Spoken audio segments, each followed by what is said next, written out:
Everybody asking how we doing, say we good. Don't need no one to tell me how to live just like they would. It ain't their business, but they in it, I don't know why. Revolved around my life after I found another.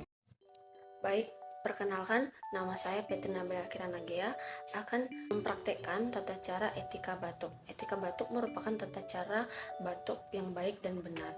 Nah, etika batuk ini bertujuan untuk tidak menularkan virus ataupun bakteri yang ada di dalam batuk kita ataupun di dalam bersin kita.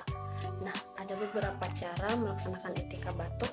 Yang pertama, etika batuk ini dilaksanakan ketika batuk ataupun bersin, kita menutup mulut kita dengan sikut, kemudian dengan tisu. Ketika batuk dan bersin, kita menggunakan tisu seperti ini.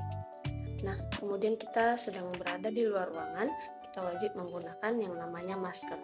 Ini berfungsi untuk tidak menyebarkan virus ataupun bakteri pada orang lain melalui udara. Etika batuk ini berlaku pada semua tempat, termasuk juga rumah sakit dan tempat-tempat pelayanan umum lainnya. Sekian dari penjelasan saya mengenai etika batuk, semoga bermanfaat. Terima kasih. Everybody asking how we doing, say we good. Don't need no one to tell me how to